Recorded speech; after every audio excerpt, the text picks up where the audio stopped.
In the Western region, tune into Premier 100.5 FM in Takoradi, Beach 105.5 FM in Takoradi. In Abono region, we're on Greener 95.9 FM in Sunyang. In the Ashanti region, this is Orange 107.9 FM in Kumase. In the Volta region, please tune in to Holy 98.5 FM in Aplao. In the Northern region, this is Tasuma 99.1 FM in Yendi. In Upper East, find us on Word 88.3 FM in Zwarungu. And in the Upper West region, this is Bugli Radio 88.6 FM in Wa. Please stay for details. Citi Prime News at 12 midday. Update you on all the running stories and connect you to the newsmakers.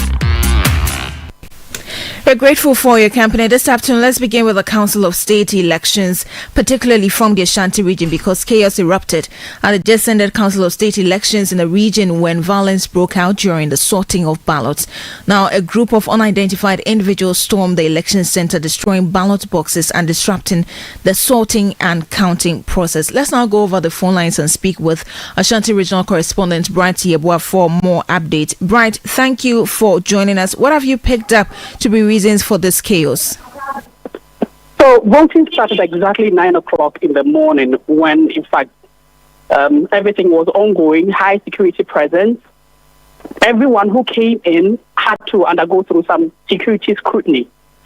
And so at around 11 o'clock, there was just one person. So 86 persons, delegates, were expected to cast their ballot in today's activity. At 11 o'clock, 85 persons, delegates had cast their ballots. So at exactly 11:25, the other person came, the other delegates came, when everything was going on smoothly with cooperation from from all sides of the candidates, their agents, and everyone. And then when the sorting began at exactly 11:30, out of nowhere, you could see heavily built men storm the place.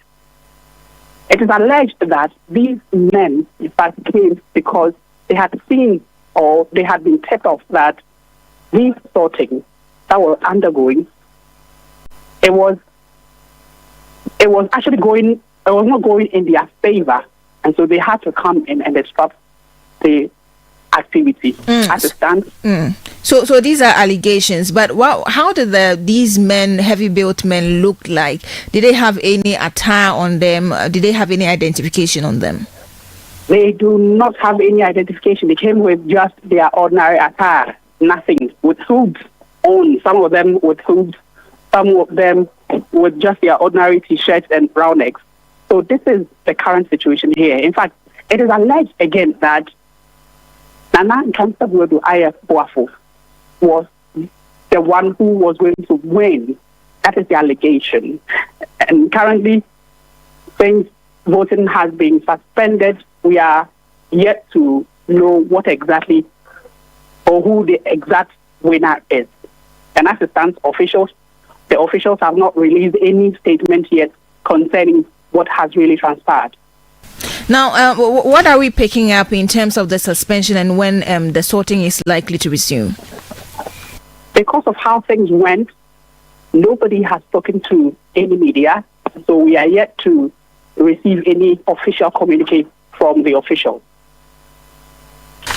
Right, Bright Yeboah, thank you so much for speaking to us. That's Bright Yeboah. He's Ashanti regional correspondent talking to us about the chaos that erupted at the just ended Council of State elections that have resulted actually in the suspension of the sorting of ballots. He reports that some heavily built men invaded the premises just when the sorting was ongoing to disrupt the process. We'll keep an eye on this and update you in our subsequent bulletins. But now, in the Northeast region, the Electoral Commission has scheduled a rerun of the Council of State election for February 13 after a tie between 2 of the 7 aspirants out of 12 delegates who voted. Each of the 2 candidates secured 6 votes. Now, speaking after the election, Northeast Regional EC Director Yao Poku confirmed the decision to hold a rerun to determine the winner. You have people like a former Chief Justice, a former IGP, a former Chief of Defense Staff, the President of the National House of Chiefs. Then you can understand the kind of people that are expected to gather to carry out this important mandate. And therefore, Northern Region having chosen me, I believe I have performed in many, many critical areas of government, right from assembly member to presiding member, because I have served in 2 Well, that was rather the Northern Region's representative on the Council of State, Alhaji Mohammed Momoni, who has just been confirmed winner of the election. So he is a former Foreign Affairs Minister, Alhaji Momoni, who has won the elections in the Northern Region, securing 26 out of 32 votes cast. Now, he beat his opponents, Richard Andani Yakubu, Yende Abdul Rakib, and Adam Hussein Momoni. Alhaji Momoni was also a 2-term member of parliament for Kumbungu. So now let's bring you the audio of the Northeast Regional Electoral Commission Director Yao Poku, who is confirming the decision to hold a rerun in that region. At the end of the poll, there was equality of vote among 2 candidates. The equality of vote simply means that we cannot determine the winner. Okay. And of course, we also need to determine the winner of an election. And then per the directives of the commission, the election has been postponed to Thursday for us to do the time. 7 candidates contested for the first round. But as the rule states, because there's equality of vote, it's going to be heard among the 2 highest votes. In that case, it is between Sak Abuba and then the Asagiri Nasamu. So you heard that Yao Poku, he's the Electoral Commission's director for the Northeast region. Now let's take you to the Bono region. My colleague Michael Sapon Infum is standing by for us. Infum, good afternoon. Thank you for joining us. What's the update with the elections in your region? Thank you very much, Ajwa. Voting started about 5 minutes ago. In the Bono region, 24 delegates are expected to cast their votes today to elect one person to represent the Bono region. That's 10 people are contesting, including the normal is made up of 9 men and a lady. Delegate delayed. The voting should have started around 7 a.m., but it started about 5 minutes ago. So as we speak, out of the normal, about 5 people have casted their votes now. So security is also very tight here. There's a barricade here by the police preventing people from entering the voting venue. So everything is very calm here. Voting has started. Have you engaged any of the delegates, and what have they been telling you about the reason for their delay? For now, they are all tight-lipped. What we gathered, though I can't confirm, was that some of them were meeting some of the aspirants to see how last minute, how elections are held here. So they are tight-lipped as whoever they will be casting their vote for, that one, they did not disclose, but they came very late. Out of the 24, we thought by now we should be done just like the Northern region. But voting started about 5 minutes ago, and as we speak, I think the 7th person is casting his votes. Very well. Thank you so much for speaking to us. That's Michael Sapon Infum. He's a man in the Bono region. Now, we'll take you to the Eastern region because we understand there's heavy police presence. I beg your pardon. We understand there's heavy police presence at the Eastern Regional Coordinating Council, where the Council of State election for that region is taking place. Our correspondent Neil Niamati Kanaku has joined us live on the phones. Kanaku, good afternoon. Thank you for joining us. 66 delegates were expected to cast their ballots. What's the update now? Thank you very much, Ajwa. So as we speak now, out of the 66 delegates expected to vote here at the Eastern Regional Coordinating Council, 59 of them have so far appeared to register here. Voting began just a minute ago, and as we speak, the first delegate, that is the presiding member from Sujaman, is currently going through the process. The process was delayed because the delegates did not arrive on time. We were told that some of them were being camped by some of the aspirants in a house, but majority of them appeared about 10 minutes ago, and they all went to registration, and as we speak, the second person is also trying to go through the process. Relatively, it's been calm here.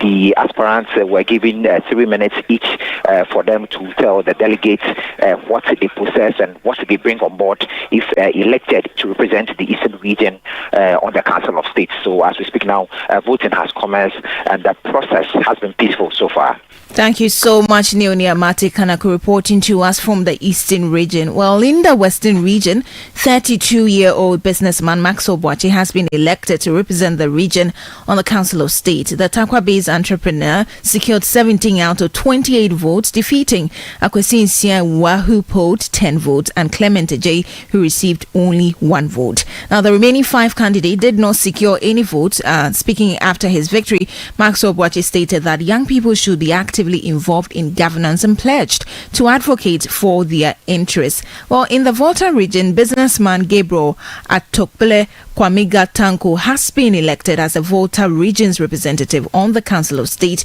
after securing 24 out of 36 votes in today's election at the Ola Senior High School Assembly Hall. The highly contested race featured 13 candidates, with only 1 expected to represent the region on the council. Voting, we understand, commenced at exactly 9:50 a.m. following initial agitations.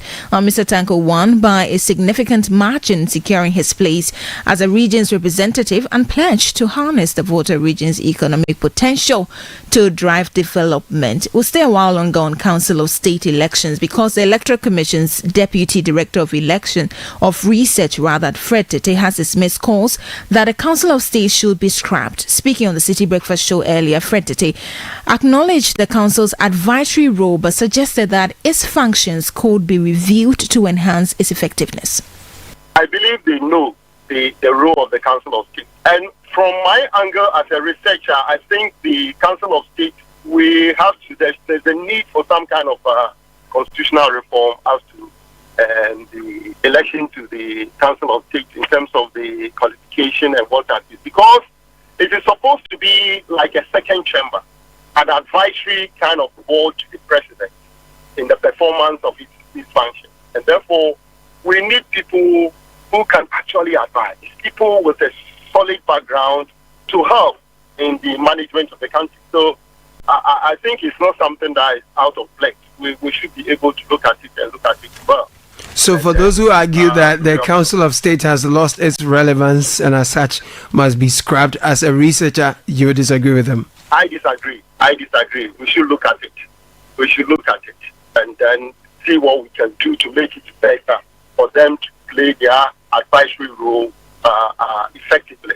I believe it's not only advising the president, they also help in terms of some states engage with some state institutions like the National Peace Council.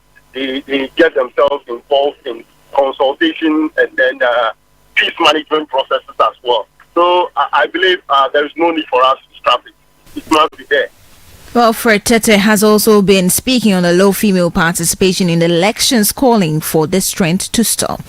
That has been the trend, and my appeal at this point is that in the 2021 Council of State reps that were elected, none of the representatives happen to be a woman. This time round, having 10, we pray that at least some of the regions will elect female candidates as their reps to the Council of State. It has been unfortunate in many a time. But when you look at it very carefully, in 2021, we had 94 candidate contestants. And this time around, we have 155, of which 3 has withdrawn as of yesterday. So we are hoping that, we'll go into the elections having some female elected. Fred Tete is the Deputy Director of Research with the Electoral Commission. You're still listening to the Citi Prime News. Still ahead, 2 persons confirmed dead following head-on collision on the Kumasi-Accra Highway. We have details of this and more stories coming up shortly. Please stay. Citi Prime News at 12 midday. Update you on all the running stories and connect you to the newsmakers.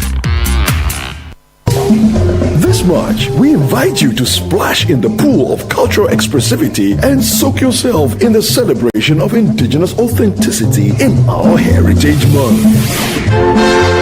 Join us for the Heritage Month launch on Friday, February 28th, as we kick off a month of unforgettable experiences. Pack your bags for the Heritage Caravan, a week-long adventure across Ghana from March the 2nd to the 9th. Discover the beauty and history of our land. An opportunity to see Ghana in a more beautiful and the people, the connection. Savor the flavors at the Back to Your Village Food Festival, a culinary extravaganza on March 29th and 30th. The millet tozafi, the corn tozafi, we have the tubani, we have the wache, we have the dawadawa jollof rice. We also serve the local northern beverages. That's pito and zonko. Taste the essence of Ghana. The first one I was here, the second one I was here, the third one I was here, this one and the fourth one. And it's not just a bazaar, it's a festival now. And I'm so excited because this is what we should be doing. Tune in to the Heritage On Air series on 97.3 Citi FM and Channel 1 TV. Each week, delve into what makes us Ghanaians. Owusu is a general account name. It's Dev's character. Owusu. So that is why the appellation is Owusu Eduam. You see, when an asante is Eduam, it means something that belongs to him. So Dev's character, he comes to you and grab you as if it belongs to him. Explore our places of interest, feel the rhythm of our music, journey through our religious history, and indulge in indigenous Ghanaian food. Join us to celebrate our heritage this Heritage Month, where every moment is a story. Only on Channel 1 TV and 97.3 Citi FM. Let's go to the Hilford, Mensa Saba, Background, Sagin Ajete, and all who. Citi Prime News at 12 midday. Update you on all the running stories and connect you to the newsmakers. Welcome back to the bulletin. Thank you for staying with us. Let's do some more stories. Now, 2 people have died following a head-on collision at the Opoku Transport intersection along the Tech Oforikrom stretch of the Kumasi-Accra Highway. The accident occurred around 4:30 a.m. today when a Ford Transit bus crashed into an OA-branded commercial bus at the junction. Eyewitnesses say the transit bus was speeding and slammed into the side of the OA bus while negotiating a curve. The transit bus driver and his conductor died on spot, while several OA bus passengers sustained injuries. Reports suggest malfunctioning traffic lights at the intersection may have contributed to this crash. Our traffic flow was briefly disrupted until emergency response arrived to manage the situation. We stay in the Ashanti region, and members of parliament for Bantama, Otafo, Swami, Menchia South and Oforikrom are calling for intensified fire safety campaigns and improved city planning, especially in market areas, to prevent future fire outbreaks. The appeal follows a visit to the Swami Magazine enclave, where a recent fire destroyed properties worth millions of cedis.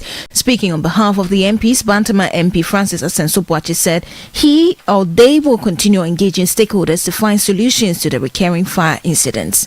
It is important that the fire service department enforce the strict safety measures in these informal settlements. It is important that the city authorities ensure that there is some form of planning. Even when there's a fire outbreak and fire trucks come here, it's very difficult to navigate through to quench the fire. These are all important things that the city authorities must handle. Okay, so we as MPs from Kumasi want to use our platform to engage the various stakeholders, government, traditional rulers, the garages association, market cranes, and what have you, for us to come together and find a solution to these perennial fire outbreaks that are affecting our businesses here in Kumasi. You heard the Member of Parliament for Bantama, Francis Asenso-Boakye, speaking on behalf of Members of Parliament for Otafo, Swami, Menchia South and Oforikrom. Now, the Operation Recover or Loot Oro team has indicated that many of the corruption cases submitted to President John Dramani Mahama on February 10 require detailed audits to establish wrongdoing and determine legal action. The report, which documents over 2,417 cases, is the result of extensive efforts to compile corruption-related complaints across various sectors. Speaking on the Citi Breakfast Show, former Auditor General and Oral team member Daniel Domelevo urged the need for independent financial and procurement audits to verify allegations. He also clarified that Oral lacks investigative authority and called on relevant agencies to conduct forensic audits before pursuing legal action. They thought it wise to have a team who people could go to so that we can collect all this information and then more as it were, separate them into various categories which he can give to the Attorney General to work on. So the information we presented yesterday, for instance, there are some which have to do with issues bordering on corruption and corruption-related cases, which I expect that the Attorney General may push them to the OSP. There are some which border on organized crime and money laundering, etc., which I expect may go to YOCO. The bulk of it needs auditing. So to establish whether those procurement processes and disbursements were in line with the legislation. So I think that occasioned it. You heard Daniel Domelevo. He's a member of the Operation Recover Olu team and former Auditor General. Some Ghanaian students studying in the United Kingdom are appealing to the NDC government to resolve outstanding scholarship arrears, some of which date back to last year. The delayed payments amounting to over £17 million previously led to the deportation of some students. Citi News sources indicate that several universities have now shifted a payment obligation from the Ghanaian government to the students, threatening expulsion if fees are not settled. Speaking to Citi News, a student from Kent University, Pius Agri, called for urgent intervention to address the issue. As we speak, still, we are owed some stipends in arrears. So when we agitated latter part of last year, the NPP government, of course, came in, stepped in, paid, settled 2 months of everybody's stipends, and then settled the tuition fee. So at least, everybody could get registered and be on, his or her program. But then the stipends have still not been paid. And then recently, that's about a week or two ago, some students made complaints on our platforms that they never got their tuition settled. So it looks like there are one or two or a few of them whose tuition is still, have still not been settled. Yes, so that is the situation regarding and of course, definitely once the stipends are not being paid, and of course you can't work that much, we have problems. With accommodation, with our bills, transport, like all the same old problems. It's a cycle. So it's really difficult for us at the moment. So we are only pleading with the government, the NDC government, that has just come to power. If they could please come to our aid as soon as possible, it would help us a lot to be able to, have the peace of mind to continue with our studies. That's a student at UK's Kent University, Pius Agri. Now, the Gamanche Kenny Takiteko Churu II has urged Citi FM and Channel 1 TV to collaborate in promoting the Gas state and preserving its cultural heritage. He made this appeal during a courtesy visit by a delegation from Citi FM and Channel 1 TV led by General Manager Bernard Avle to discuss preparations for the upcoming Heritage Month in March. Citi News' Rachel Engman with a report. The Gamanche Takiteko Churu II has emphasized the importance of media collaboration in preserving the cultural identity of the Ghana state. He made this call when a delegation from Citi FM and Channel 1 TV led by General Manager Bernard Avle paid him a courtesy visit. That the Ghana state must unite at all costs for purpose. Sometimes we hear news, and this news is very disturbing. And basically, it just creates disaffection and lack of trust, even for investors' ability and their appeal. And we believe that if you join us in this partnership, we should be able to change the lives of every child in this state. Discussions centered on the upcoming Heritage Month in March, with a delegation seeking the King's support for the initiative. As part of tradition, the team presented drinks and an undisclosed sum of money to the Gamanche. Heritage Month, which runs from March 1st to 31st, will feature various activities aimed at celebrating and preserving Ghana's rich cultural heritage. Expressing his enthusiasm, Nitaki Taiko True II welcomed the partnership and pledged the support to the media organization's efforts, not just for Heritage Month, but for future cultural initiatives as well. This Heritage Month, we would collaborate with you. We'll be part of it. We will support it and make sure that our ethnicity is not lost. Our identity is not lost. Our language is not lost. Our morals are not lost.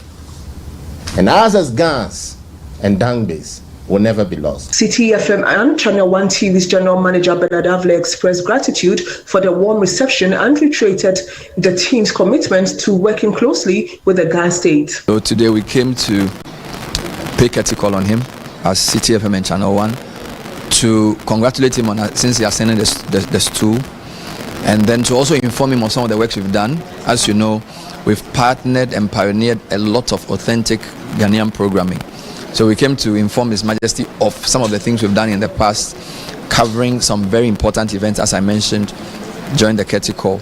And then more importantly, to inform him about the Heritage Month 2025, which is starting from the 1st of March, to invite him to patronize and to support us. Head of programs for Channel 1 TV, Apioko Ashwonabe, outlined the activities planned for this year's Heritage Month, emphasizing its significance in promoting Ghanaian culture. You know, we've been doing this for almost 20 years, so it's not the first time. Some of the things may sound similar to what we've done in the past, but we always have a different angle we're taking. Now, we'll officially launch Heritage Month on the 28th of February. Okay, so it's a Friday. We'll do it on the premises of Channel 1 TV at Tesano. And then we go right into the month. The Heritage Caravan, which sold out in less than 48 hours this year, miraculously but gratefully, takes off on the 2nd of March. And we'll begin with an Accra City tour. We haven't done that before, but we just feel that this year we really want to include that in what we're doing. So that report was filed by Citi News' Richard Emma. Now, Member of Parliament for Machia South in the Ashanti region, Nana Ejay Bafwewa, has called on President Mahama to revoke the appointment of Dr. Johnson Isiama as Governor of the Bank of Ghana. Speaking on behalf of fellow MPs from the Greater Kumasi area, he argued that Dr. Isiama's past supervision of collapsed banks makes him unsuitable for the central bank role. If indeed he is clean, or he was clean in the happenings that led to the collapse of the banks, the court was the appropriate forum for him to clear himself. Now, how do we even have confidence already with the consequence of the cleanup exercise? There's a confidence deficit in the banking sector by Ghanaians. Now you have appointed a person, now you've promoted him up by appointing him as the governor of the Bank of Ghana. How are we going to restore confidence in the banking sector? That's a Member of Parliament for Machia South in the Ashanti region, Nana Ejay Bafwewa, ending today's edition of the Citi Prime News, which has been live from our studio in Adabraka, Accra. Please log on to citinewsroom.com for more stories. I'm Ajwa Tenkramadom. Many thanks for your company. Good afternoon. Citi News. We speak first. Reach our hotline on 0302 224959 and get interactive on Facebook, Citi 97.3 FM, and on Twitter at Citi 973. Citi 97.3.